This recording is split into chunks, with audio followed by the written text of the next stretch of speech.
Fala pessoal, tudo bem? Cara, hoje estamos aqui novamente, né? Sobre o olhar sanguinário do Vigia e vamos continuar resolvendo as questãozinhas lá. Vamos terminar agora. É, eu vou. Aqui tá um frio do caramba, eu tô com duas blusas. Talvez eu tenha que tirar no meio caso eu fique com calor, né? Mas vamos lá. Bom, estamos aqui na plataforma, né? Vamos lá, modo foco já tá ativo. Bora fazer as questões. Aqui que eu parei. Bora lá, questão 35, Unifeso, sobre a escravidão. A escravidão brasileira sempre foi marcada por uma intensa dependência do tráfico atlântico, caracterizando-se mais que em qualquer outra sociedade escravista das Américas como tipicamente africana. A respeito da escravidão negra no Brasil, assinale as afirmativas a seguir. O auge da expansão da mineração no fim do século XVIII e no início do século XIX contribuiu para acentuar a dependência da economia brasileira ao tráfico negreiro. Cara, essa daqui me parece certa, né? Me parece certo, porque o auge da expansão da mineração foi realmente ali, né? No fim do século XVIII, ali. Não, minto. Tá errado por causa da data. Olha, essa pecagem, velho. O ciclo do ouro, né? Da mineração, ela começa ali em 1690, isso é século XVII. Então ela tá errada por causa disso. Tá errada por causa da data, né? Início do século XIX ali a gente tá no. é, Tá acabando de passar do ciclo da borracha. Não, a gente tá no ciclo da borracha também, né? Por causa da dependência dos ingleses, né? E também tá começando a. Começando não, já tá tendo os café e tal. Então um tá errada, né? Isso daqui a gente pode marcar, a gente pode ter certeza. Bom, o tráfico do negreiro foi importante para o mecanismo da reposição. O tráfico negreiro foi um importante mecanismo para a reposição de braços na plantation de cana-de-açúcar do período colonial. Isso daqui tá certo. A escravidão limitou-se. A escravidão limitou-se ao trabalho nas plantations a partir do final do século XVIII, o que implicou na redução da entrada de negros africanos. Cara, essa daqui é absurda, né? Absurda. Trabalho nas plantations. Plantations era pra quê? Pra cana de açúcar, né? Isso daqui, pra mim, é a letra B. Mas assim, plantation é o que? É cana de açúcar, né? E a cana de açúcar, ela entra em declínio ali 1690, mas um pouquinho antes, na verdade, 1675, por aí. Não é que acaba, mas o objetivo principal já vira outro, já vira o ouro, né? Então ela tá errada. E a um também pra mim tá errada. Vamos marcar, conferir. É isso aí. Só a letra. Só o. A alternativa 2 tá certo, né? Bom, tentativas holandesas de conquista dos territórios portugueses na América tinham por objetivo central. Cara, isso daqui eu falei ontem, né, no vídeo. O objetivo central da Holanda no Brasil era conseguir o monopólio da produção açucareira, né? Vamos ver se a gente acha isso ou se a gente consegue encontrar algo que chegue perto disso, né? A apropriação do complexo açucareiro escravista do Atlântico Sul, então monopolizado pelos portugueses, é isso. Formação de núcleo de povoamento para absorver a crescente população protestante, exploração das minas de ouro, recém-descobertas, blá blá blá, a ocupação de áreas até então pouco exploradas pelos portugueses, como Maranhão e Vale Amazônico. O objetivo central era a letra A, mano. Criação de uma paz para ocupação definitiva. Letra A. Extrema segurança. A história das invasões holandesas liga-se à passagem do trono português à coroa espanhola. Sim, porque inicialmente, né, o Portugal ele não tinha muitos conflitos com ninguém, porém tivemos uma crise dinástica, né? E em 1580 foi instituído a União Ibérica, onde o Filipe II da Espanha vem para começa a reinar sobre Portugal também. Aqui em Portugal, ele é o Filipe I, mas aí a gente tem os três Filipes e todos os então inimigos da Espanha agora viram inimigos da União Ibérica, e isso inclui Portugal também. Então, né, na medida em que havia um conflito aberto entre a Espanha e os Países Baixos, o relacionamento entre Portugal e Holanda iria inevitavelmente mudar. Mas a trégua dos 12 anos entre a Espanha e os Países Baixos deixou Portugal em situação relativamente calma. O fim da trégua e a criação da Companhia Holandesa das Índias Ocidentais, WIC, né? Western Indian Company, marcam a mudança do quadro. No contexto do excerto, um dos principais alvos da Companhia Holandesa nas Índias Orientais era um dos principais alvos. Vamos ver. A busca de uma aliança político-militar entre Portugal e Holanda. Não tem sentido. Pra que ele vai querer criar uma aliança com um inimigo dele? O controle, porque até então, contra o fim da União Ibérica, não tem sentido, porque os portugueses agora fazem parte da União Ibérica e estão sobre o comando da Espanha também, né? Então, controle da produção açucareira da América Portuguesa e os suprimentos escravizados na África. É isso aqui. Não tem nem dúvida, nem dúvida. É 100% isso. É o objetivo central, eu já falei várias vezes. Mas, vamos lá. Por que tá o bagulho aqui, cara? É isso aí. Boa. A invasão e a ocupação holandesa no Nordeste do Brasil, ocorridas no período da União Ibérica, derivam dos conflitos territoriais entre Portugal e Espanha, que fragilizaram o controle português sobre a colônia. Primeiro que não tinha conflitos territoriais entre Portugal e a Espanha, tá? Não tinha. Era... Bom, vamos ler as outras, né? Foram resultados das disputas entre Holanda e Inglaterra pelo controle da navegação comercial atlântica. Não. Derivam dos interesses holandeses. É a letra C, cara. É sempre os holandeses, eles refinam açúcar bruto e eles agora querem controlar a produção do açúcar bruto pra eles terem o monopólio completo do complexo açucareiro, né, cara? Isso aqui é óbvio. Enquanto Portugal decaía, a Holanda se fortalecia, tradicional centro de comércio, sobretudo de tecidos. A região acolheu os ricos cristãos novos portugueses. Estes, além do dinheiro, dispunham de uma rede de contatos internacionais, a experiência em armar navios e organizar expedições mercantis. Dessa forma, os holandeses desafiaram o domínio dos oceanos, até então mantido por portugueses e espanhóis. Sobre a presença holandesa no Brasil, é correto afirmar que ela se deu predominantemente. Tem açúcar? Não tem açúcar. Tem açúcar? Não tem. Também não tem açúcar. Também não tem açúcar. Letra E. Ai, ai. As invasões holandesas que ocorreram no século XVII foram o maior conflito militar da colônia.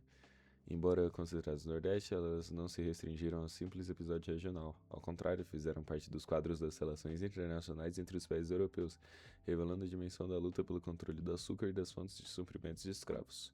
Sobre as invasões citadas e seu contexto, é correto afirmar que a chegada dos holandeses ao Brasil representou um momento de ruptura com os judeus que pra cá haviam vindo e que até então financiavam a produção açucareira. Cara, primeiro que não faz sentido ter ruptura com os judeus, né? E segundo também que eles não financiavam a produção açucareira, né? Quem financiava era a coroa e a Holanda, através dos investimentos de capitais que eles faziam comprando propriamente a cana bruta, né? Então essa daqui tá errada. Cadê? A União Ibérica, ocorrida na Europa após a morte de Dom Sebastião, fez Portugal herdar conflitos que a Espanha possuía com a Holanda. Sim, sim, pra mim é isso. Mas vamos ler o resto. As relações internacionais citadas no texto são devidas à ruptura entre a Inglaterra, tornando... Não faz sentido isso. A atuação do Maurício de Nassau no Brasil esteve ligada a uma política de tolerância religiosa e fim do tráfico negreiro na colônia. Não, a atuação do Maurício de Nassau, ela vai além disso, né? O Maurício de Nassau, ele ficou... Putz, eu não lembro exatamente o tempo que ele ficou. 1637 a 1644, eu acho. Deixa eu confirmar rapidinho. Cadê? É isso aí mesmo, cara. É isso aí mesmo. O João Maurício de Nassau, ele teve um governo... Ele era holandês, né? Ele veio aqui pra expandir, né?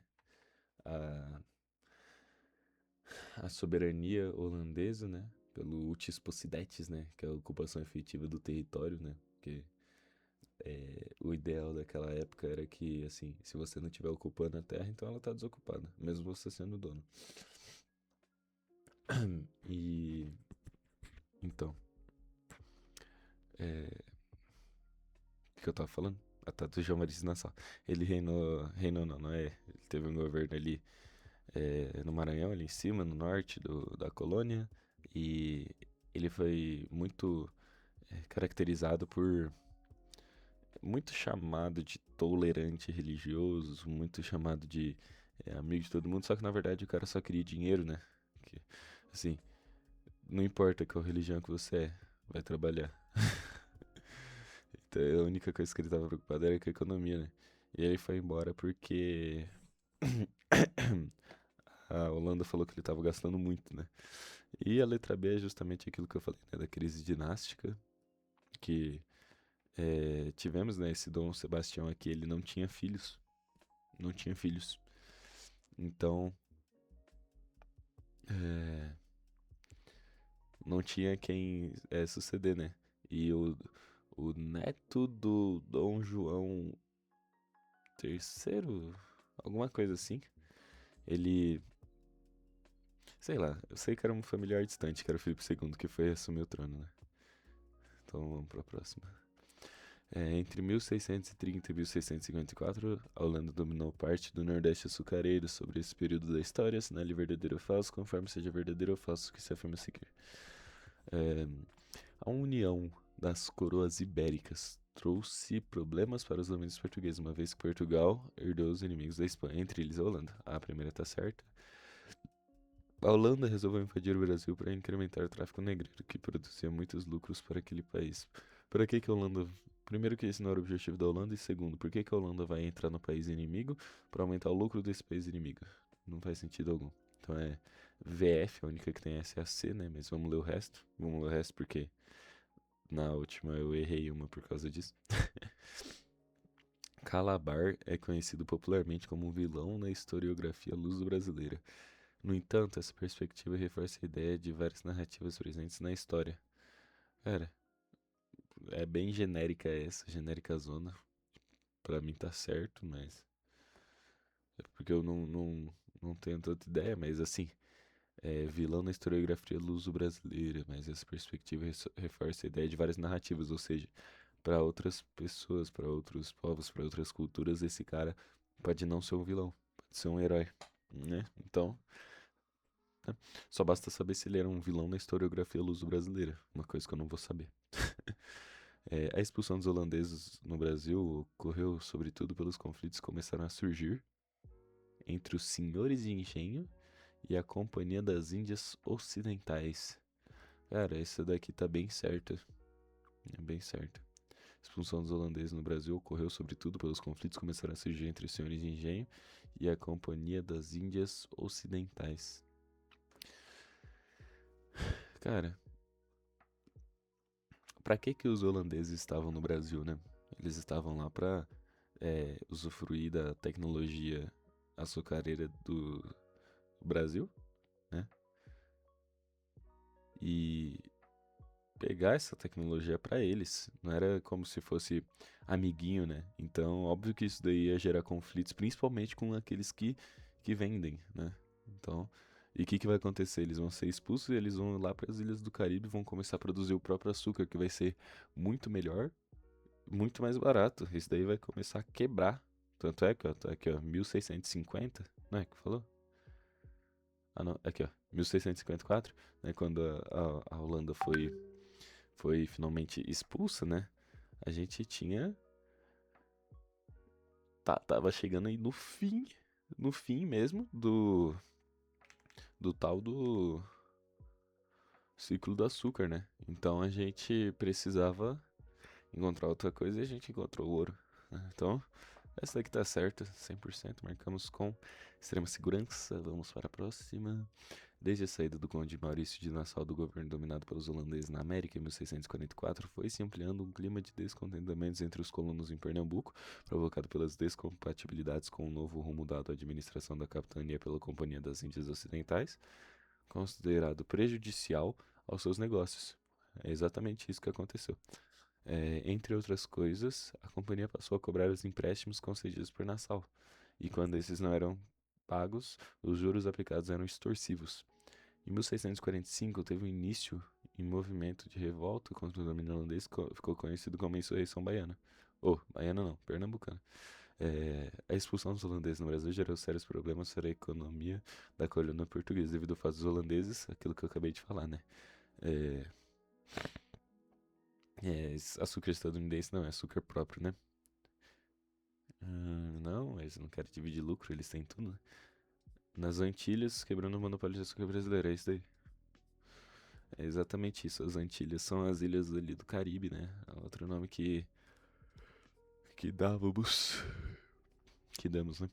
Ter iniciado a produção de açúcar junto a países árabes, não faz sentido. Iniciarem uma campanha difamatória. Letra C. Perfeito, vamos para a próxima. Então, foi uma dessa aqui que eu errei ontem, então não posso confundir nenhum nome, não. Bom, durante a ocupação do território brasileiro na colonização, várias atividades econômicas praticadas pelos colonizadores tiveram um papel crucial para o povoamento e para a urbanização de várias regiões. Relacione as atividades econômicas às regiões por elas ocupadas, numerando os parágrafos abaixo de acordo com a seguinte indicação. Tá bom. Vamos lá, né? Cana-de-açúcar, pecuária, mineração, droga e sertão. Apesar de serem encontrados em diversas regiões da colônia, foi na floresta amazônica que produz como guaraná, droga e sertão. O anil, a salsa, o urucum, o cacau, a baunilha tornaram importante a interiorização da região norte. Essa daqui é a drogas do sertão. São as drogas do sertão, essa daí. Principal responsável pela ocupação das terras litorâneas. Devido à constituição do solo, regime pluviométrico, essa atividade foi responsável pelo lucro. Essa daqui é muito provavelmente a cana-de-açúcar, né? Então seria 4-1, mas vamos ler o resto. Desenvolvida a partir da ação dos bandeirantes paulistas, foi responsável pela ocupação de vastas áreas correspondentes aos atuais Minas Gerais, Goiás e Mato Grosso. Isso daqui é mineração, com toda certeza. Então, 4-1-3. E aqui sobra o 2, né? Muito importante para a ocupação do Pampa Gaúcho. Essa atividade teve duas frentes de ocupação do sertão nordestino, sertão de dentro e sertão de fora. Foi marcado para a interiorização, colonização do Ceará. Vamos ver qual que tem 4 e 3, que essas aqui eu tenho certeza absoluta, né? Muito absoluta, muito mais que absoluta. Então a gente tem aqui 4-1-3-2, do jeito que eu falei. Pera. Fechou. Vamos para a próxima. Nenhuma região escravista das Américas teve na África um peso similar ao do Brasil. A intervenção brasileira em Angola, como também no Golfo da Guiné, sobretudo no antigo reino do Daomé,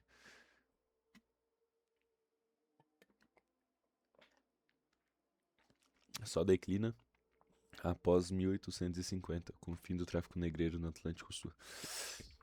Concretamente, o ciclo mais longo da economia brasileira é o ciclo negreiro, que vai de 1550 a 1850.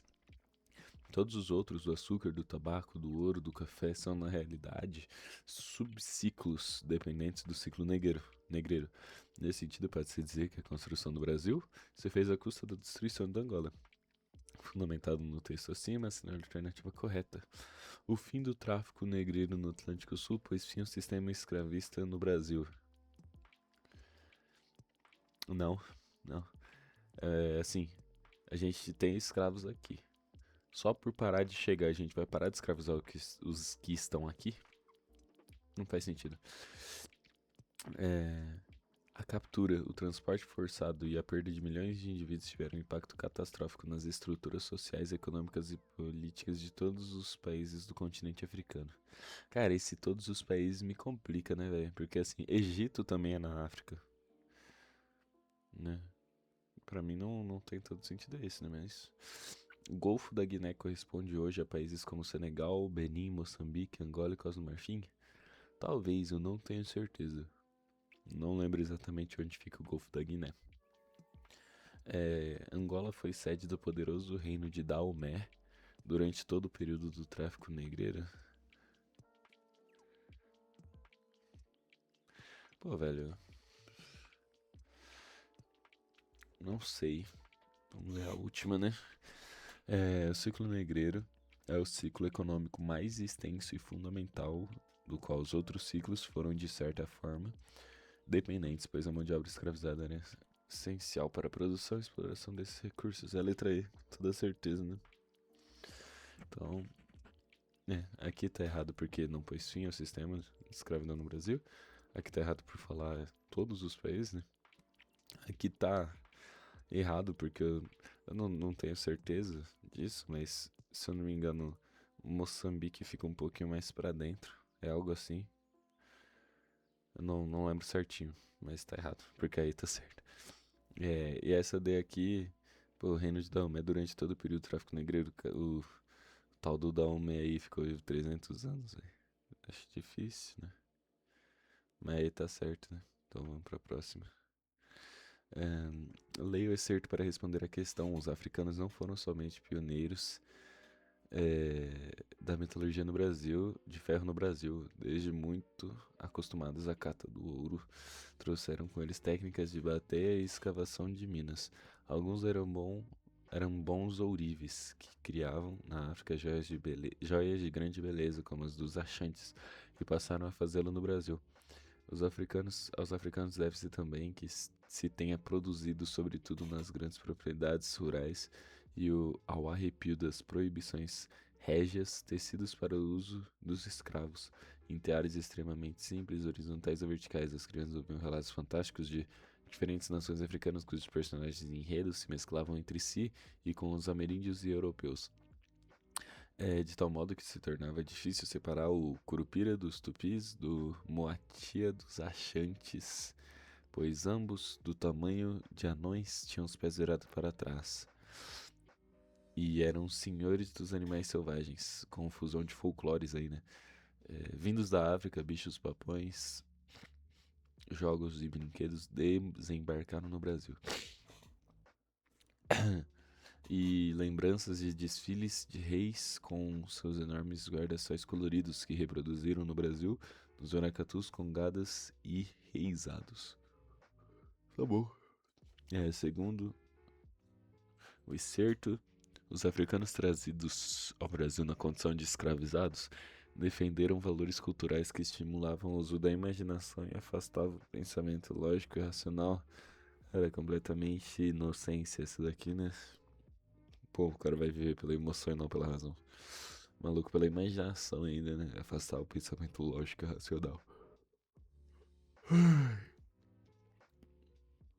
Mantiveram respeito estrito às determinações metropolitanas proibição proibição da produção de manufaturados. Não, né? Ele falava ali que eles produziam joias de grande beleza. Aderiram às oposições das elites coloniais contra a exploração mercantilista de origem metropolitana. Bom, parece boa.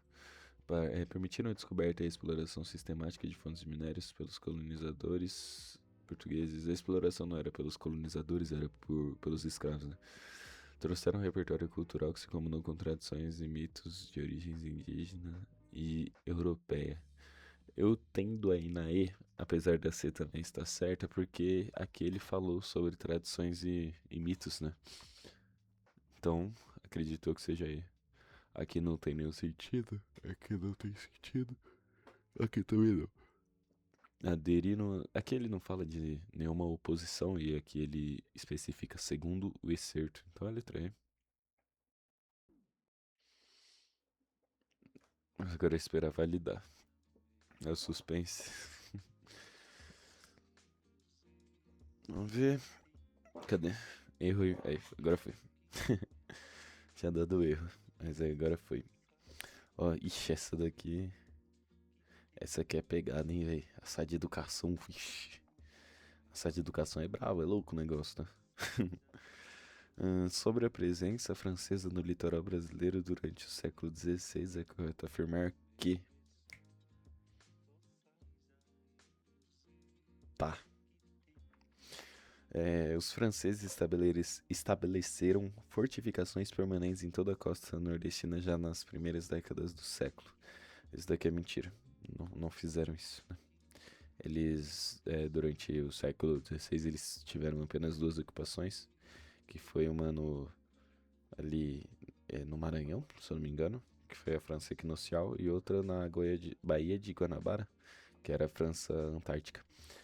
O escambo praticado com os indígenas configurava uma forma de exploração comercial de baixo custo, dispensando em geral a fixação territorial e baseando-se em alianças que se mostraram cruciais nas tentativas posteriores de colonização efetiva. O que isso tem a ver com os franceses? A recusa francesa em reconhecer Tordesilhas decorria da adesão ao protestantismo calvinista, que considerava ilegítimo qualquer tratado sob mediação papal. Parece boa pra caramba. Boa pra caramba. O interesse francês pelo pau-brasil restringiu-se à fabricação de móveis e instrumentos musicais. Daqui não. Ele era principalmente usado para fazer corante e tingir tecidos, né? É, o estabelecimento de feitorias portuguesas no litoral a partir das primeiras décadas do século XVI eliminou por completo a presença francesa, que só voltaria à América Portuguesa no século XVIII. Não, não, tá?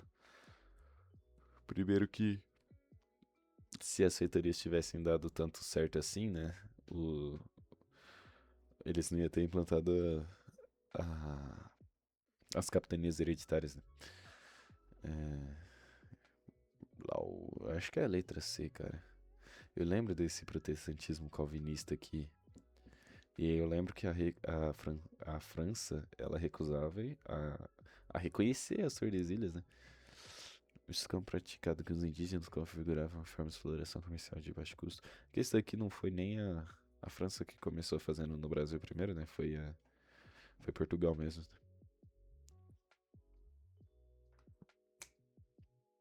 E foi? Erro em ver a resposta.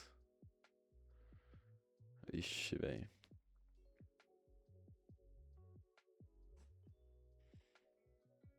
Biche. Vamos esperar.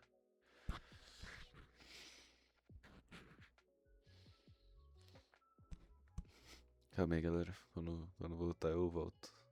Oh. Ah, era B mesmo. Ai, que tristeza. Por que que era B, cara?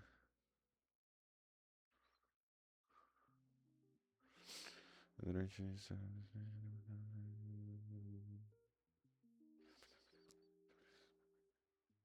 Verdade, está mais os franceses, principalmente baseado nesse campo.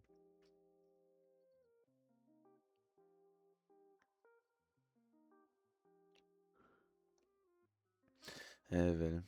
Caraca. Deixa eu entender por que que a C tá errada.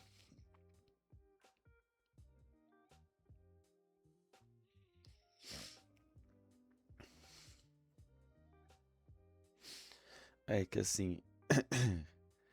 É verdade, né? Aqui ele fala sobre a presença francesa. Aqui nem tem presença francesa, né? Eu posso recusar reconhecer e não invadir. Mas eles recusaram em reconhecer e invadiram. Só que aqui não fala isso, né? Não fala nada sobre ocupação. E aqui fala sobre tal da aliança que eles fizeram com os tamoios. E é verdade, eu esqueci disso. Muito boa questão, me pegou. Me pegou mesmo. Vamos anotar aqui então, né?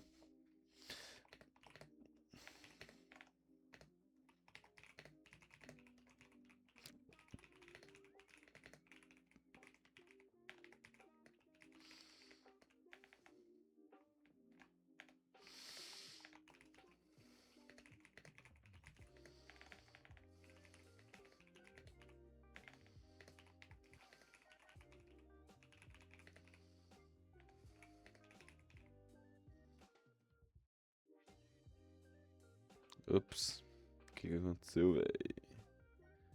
Voltou? Nossa, voltou lá do início, cara. Que isso? Não, calma aí. Calma aí. Que isso? Não! Não, eu já resolvi. Vamos ter que resolver rapidão tudo de novo. Eu acho que eu lembro das respostas, né? A plataforma tá lenta hoje de manhã, velho. Deve ter 40 bilhões de pessoas estudando junto. Ixi, aqui, interpretação.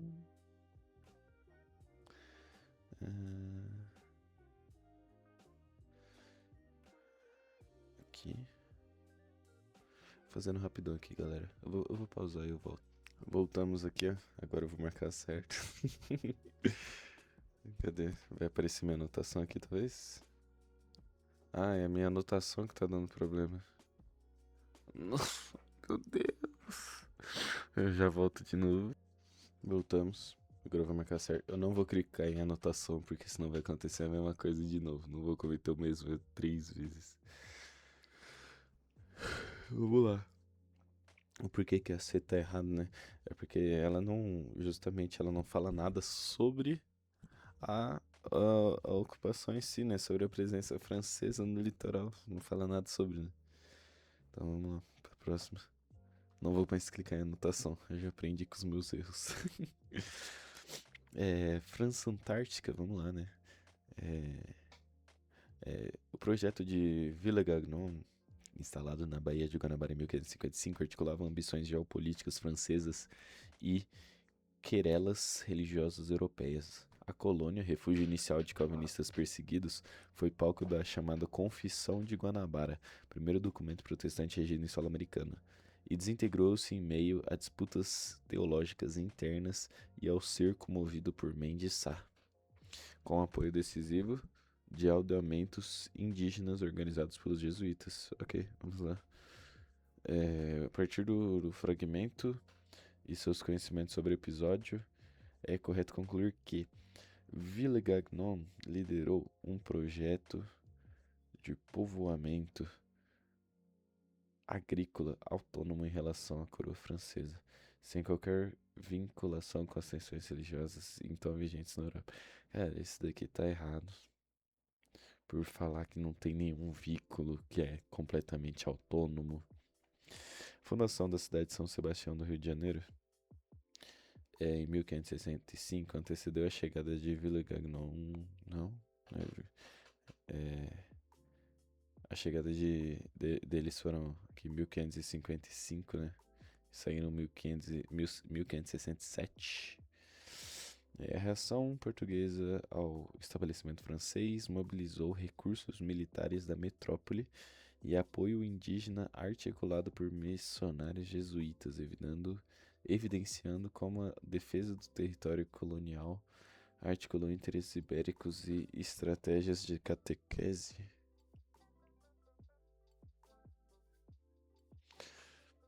Cara, sim, né? Sim, pra mim isso daqui tá certo.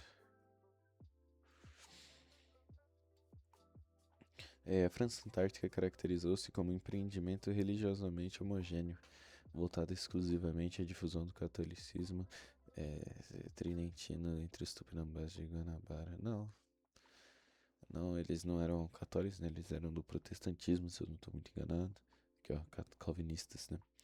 A derrota da França Antártica resultou exclusivamente das disputas internas entre católicos e calvinistas, prescindindo qualquer ação militar lusitana significativa para essa dissolução. Letra C. Próximo. A presença holandesa no Nordeste brasileiro de 1630 a 1654 é um dos episódios mais densos da história colonial. Antes de invadir militarmente o território, a Holanda já ocupava posição estratégica no comércio do açúcar. Controlava o refino e a distribuição do produto nos mercados europeus, operando como intermediária indispensável para a produção colonial e consumidor final. Considerando o papel da Holanda na economia açucareira atlântica e os desdobramentos da ocupação do Nordeste, análises afirmativas. A Companhia das Índias Ocidentais financiou a invasão motivada principalmente pelo interesse em controlar diretamente a produção de açúcar, atividade que os holandeses já dominavam na etapa comercial, mas não na produtiva.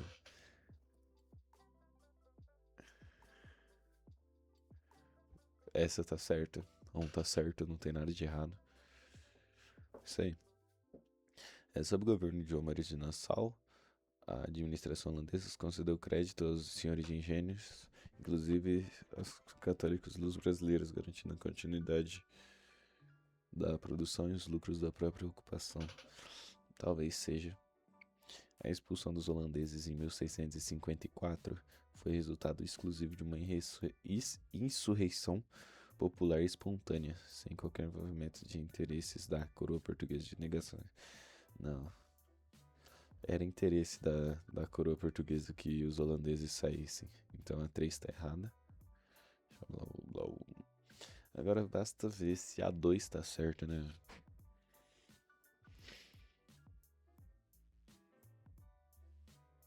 Pra mim tá certo. Eu não vejo nada de errado. Não vejo nada de errado. João Maria de Nassau governou o Brasil holandês entre 1637 e 1644. É considerado pela historiografia. Não sei o que lá. Tá? Sobre o governo nassoviano e seu significado histórico. Assinale a alternativa que apresenta a análise mais precisa. Né? Nassau foi destituído pela Companhia das Índias Ocidentais por ter proibido o tráfico de escravizados africanos no território ocupado. A política reduziu drasticamente a produção dos engenhos e prejuízos da empresa. Não. Nassau implementou uma política de segregação religiosa, não.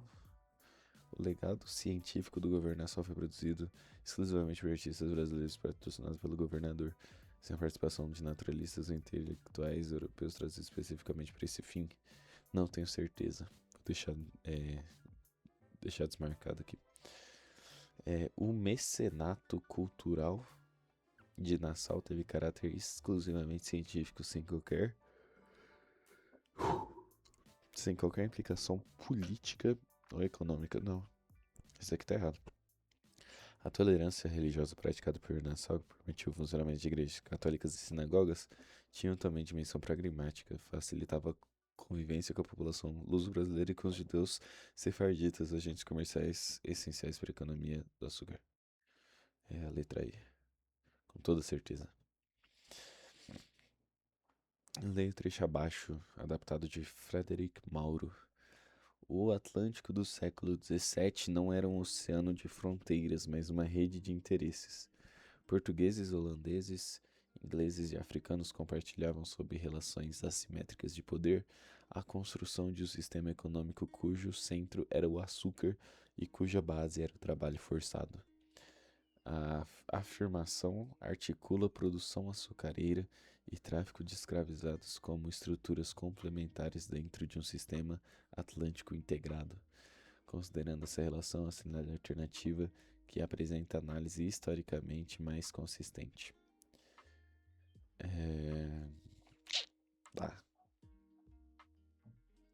A integração atlântica beneficiou simetricamente portugueses e holandeses, pois ambos controlavam em iguais condições o refino. Não. Quem controlava o refino era só os holandeses. A substituição do trabalho indígena pelo africano foi motivada exclusivamente por razões morais. A Após a pressão bem-sucedida dos jesuítas sobre a coroa portuguesa, sem que fatores econômicos ou demográficos tivessem qualquer papel na transição. Tá, aqui já pegou já, né? Sem que fatores econômicos ou demográficos tivessem qualquer papel na transição. Acho que não. Mas vamos ver, né? O tráfico de escravizados era atividade paralela e independente, não, era interdependente. O açúcar e o tráfico de escravizados formavam um sistema integrado. O capital gerado pelo comercial financeiro financiava a compra de escravizados. O trabalho era forçado em cima central da produção, tornando as duas estruturas reciprocamente dependentes. É isso daqui mesmo. Não tem nenhum erro. Agora é só esperar validar.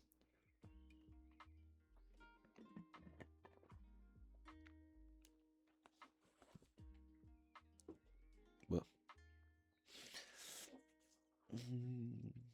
Vamos lá. A Plantation. Tá falando sobre a Plantation, né? A Plantation produzia para o mercado externo, sim, mas gerava internamente uma sociedade marcada pela concentração de poder nas mãos dos grandes proprietários. Sim, também. Pela ausência de mercado interno dinâmico e pela exclusão dos escravizados de qualquer forma de participação econômica como consumidores ou produtores autônomos. Não tinha ausência de mercado interno. Na verdade, tinha um mercado interno bem forte, né? Então, para mim, a 1 tá errada. Vamos ver. O modelo da Plantation favoreceu a urbanização acelerada das regiões açucareiras, pois a concentração de trabalhadores em engenhos estimulou o surgimento de cidades, feiras e redes de comércio local que diversificaram a economia colonial nordestina. A 2 está certa, então a gente já pode tirar essa e essa. Vai ser D ou C, ou D ou E, né? Porque a 1 tá errada também, né? A dependência do capital mercantil externo necessário para financiar a compra de escravizados e equipamentos impedia que a riqueza gerada pela plantation se convertesse em acumulação local, sendo sistematicamente drenada para Portugal e para os intermediários comerciais europeus. Essa daqui tá certa, extremamente certa. Então eu acho que a letra D, né? Que não tá errado, né? Por que não teria mercado interno? Como é que o povo vai se alimentar? Era 1 e 3. Ô, louco. 1 e 3.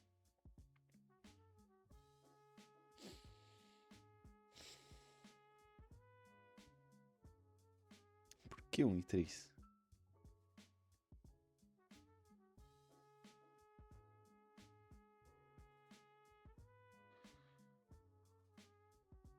Diversificação produtiva na colônia.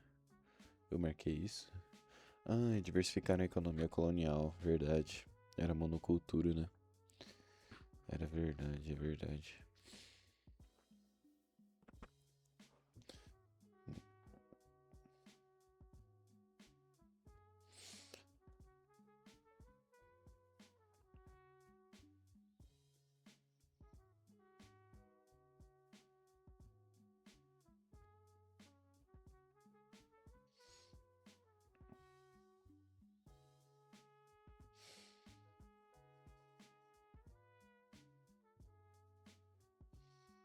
Caraca, velho.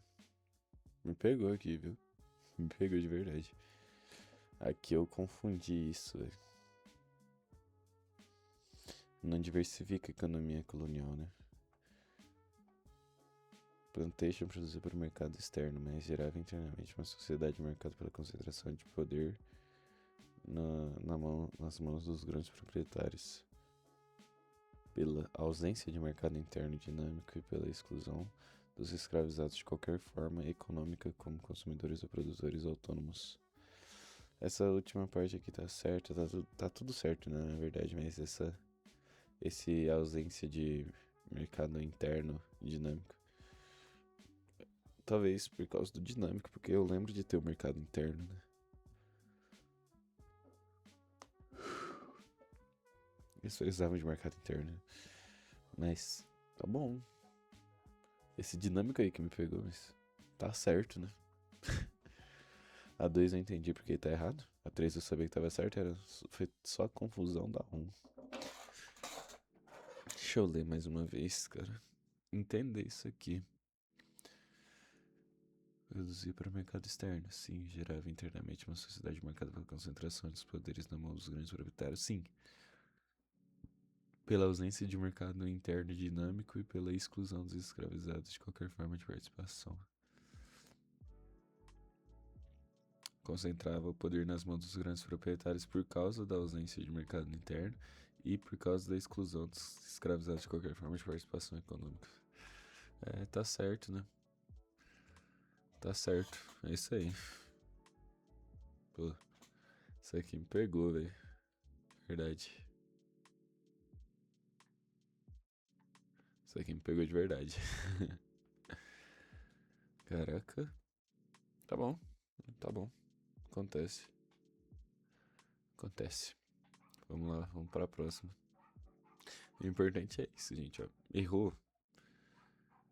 Entenda por que que você errou. Não passa só, não fica bravo, entendeu? Você tem que entender por que que você errou, né? Vem aqui, ó, pesquisa, né? Ó, vamos pesquisar aqui, ó. Cadê? Esse- Havia uma ausência de mercado interno na produção açucareira. Interno dinâmico, né? E aqui ele vai falar que sim, né? Aí entenda por quê, né? Ausência de dinamismo. Ah,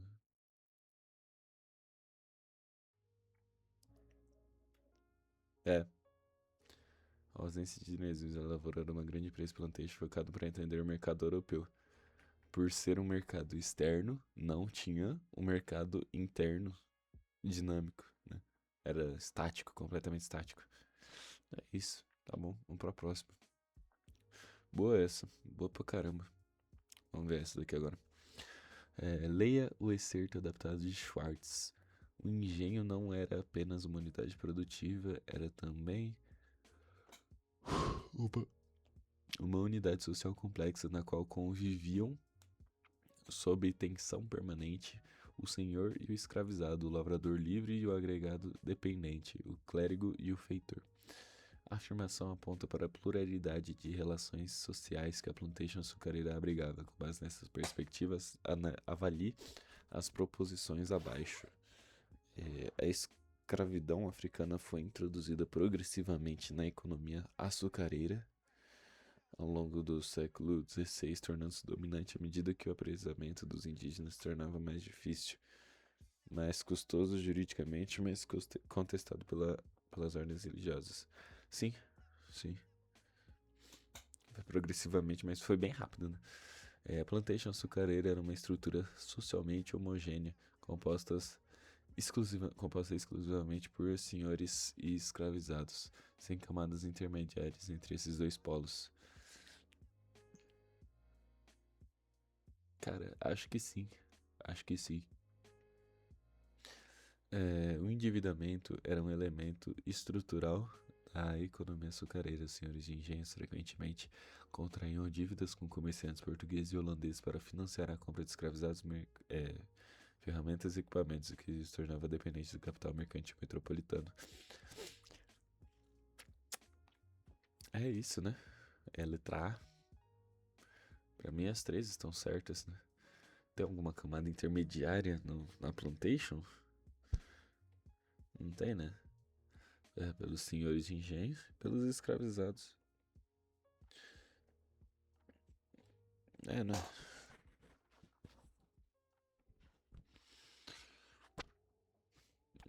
enxergo nenhuma camada intermediária, né? Um meio escravo, um meio senhor.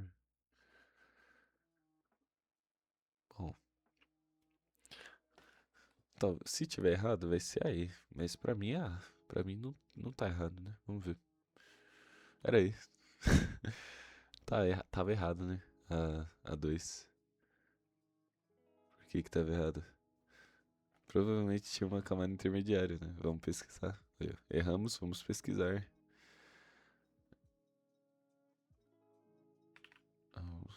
Pega aqui, cola. E vamos ver. afirmação é falsa.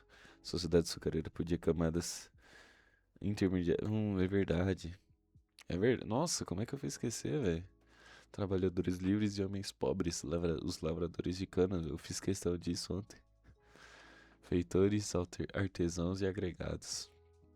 Pô, velho. Caramba. Que merda. É triste quando você erra uma questão por bobeira, né, cara?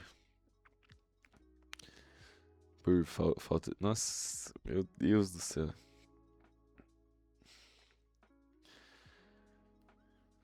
É óbvio, né? É óbvio que tem. Mas acontece, acontece. Aqui foi burrice pura, tá? Foi muita falta de pensamento, né?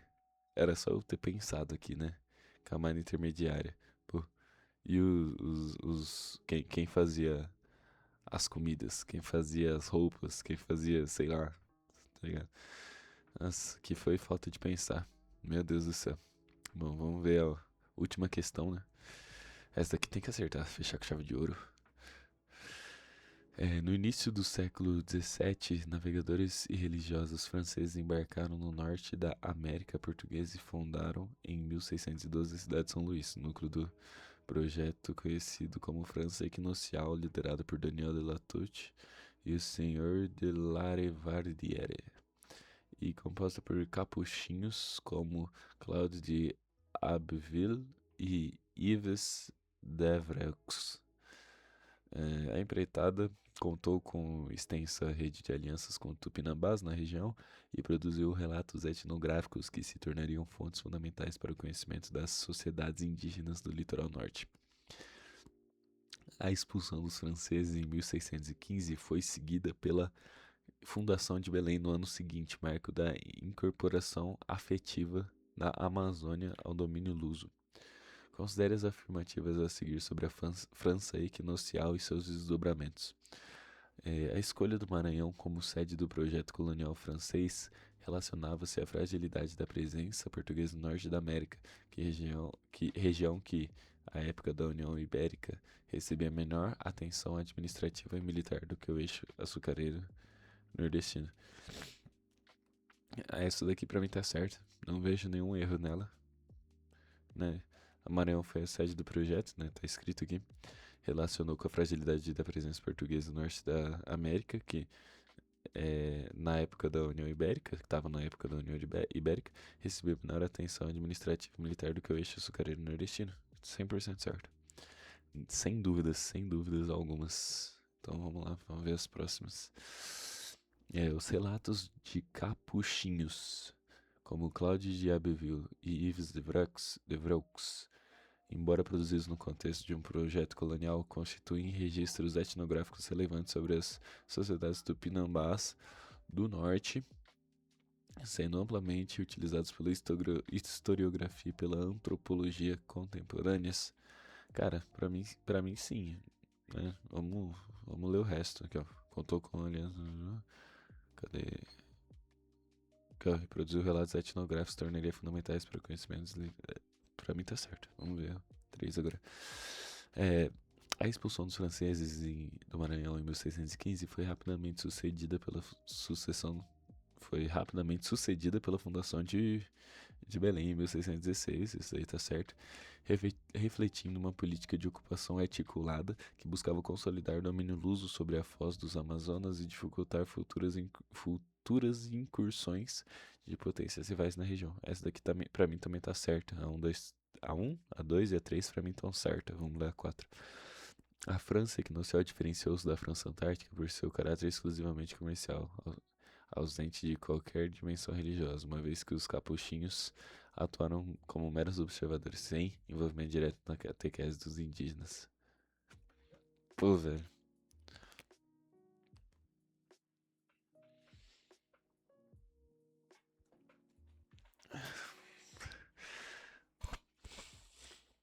Nossa, essa daqui tá difícil, hein?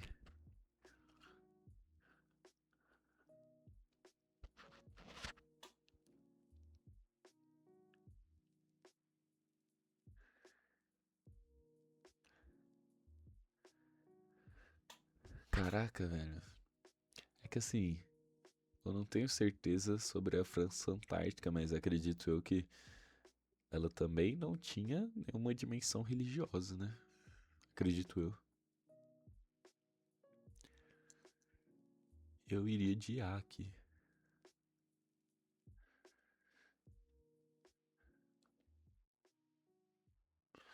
Porque pra mim a um e a 2 eu tenho certeza que estão certas, né? Porque aqui não tem nada de errado e essa daqui conversa muito com o texto.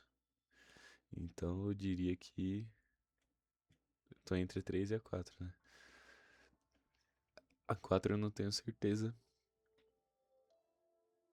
Que assim, é fato que a França equinocial ela não tinha envolvimento direto na catequese dos indígenas, mas eu não tenho certeza sobre a França Antártica também não ser assim, né? E pra mim a 3 também me parece muito boa. Me parece muito certo. Eu acho que eu iria de A, mano.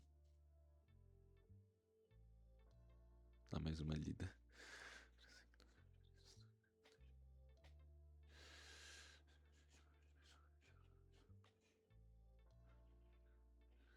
É, de fato, os capuchinhos eles foram observadores, né?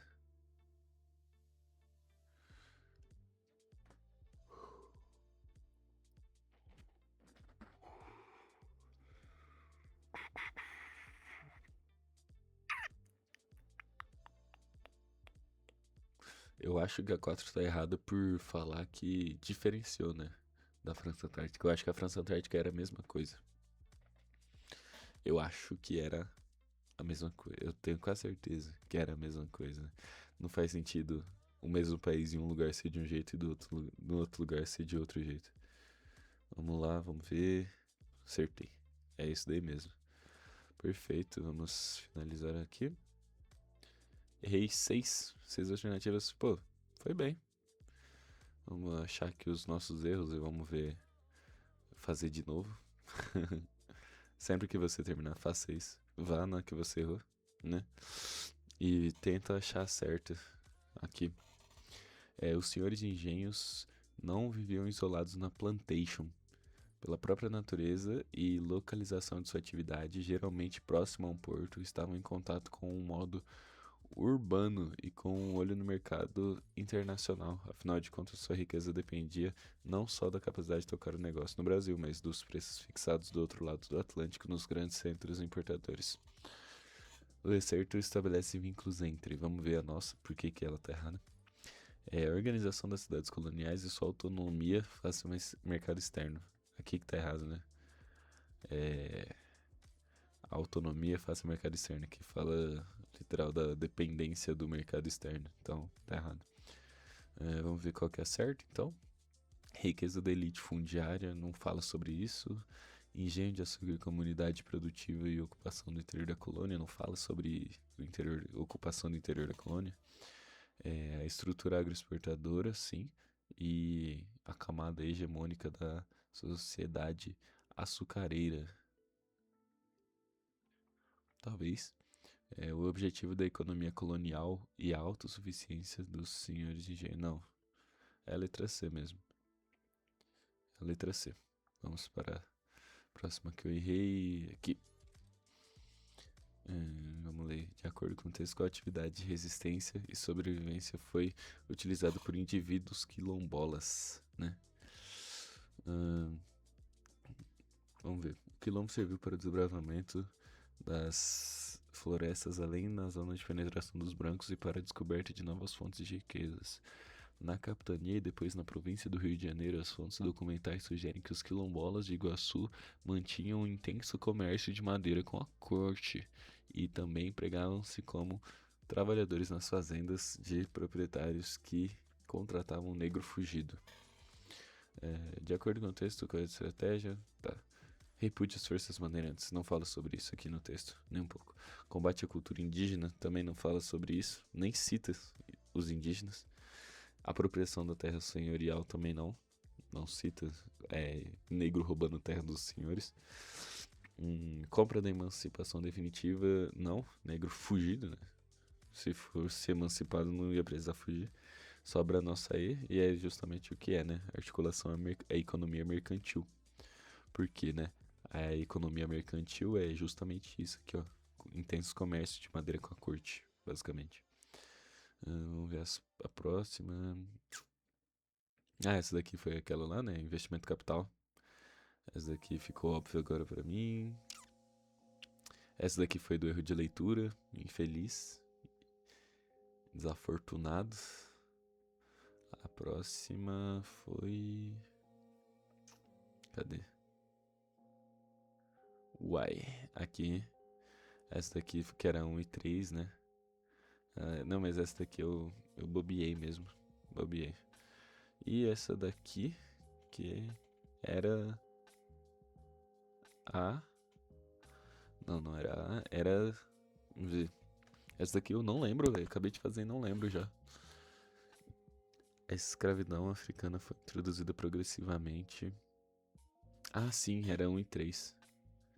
Era 1 e 3, porque aqui fala que não tinha camadas intermediárias e tinha os artesãos, tinha os lavradores de cana, tinha. É, pô, os homens pobres aí, trabalhadores. Foi só essas que eu errei? 19 eu já vi, né? 19 eu já vi. 25 eu já vi. 29 eu já vi. Aí tem a 33. Aí tem essas últimas duas, é isso aí. Fechou então, rapaziada. Terminamos aí mais uma lista. Lista de História Brasil Colonial 2. Espero que vocês tenham curtido. O vídeo ficou bem longo, né? Ficou 1 hora de vídeo. Mas acredito que tenha sido produtivo. Tivemos erros aí novamente, mas acontece, né? Ninguém acerta 100% das vezes. Então, isso aí, galera. Tamo junto até o próximo dia. Hoje de tarde eu vou abrir live, com certeza. Tô só esperando o YouTube liberar. Eu não sabia que precisava de um dia pra liberar, fazer live. Se eu não me engano, daqui 5 horas, 4 horas e meia mais ou menos, vai dar pra abrir já. Então tamo junto, pessoal. Até mais.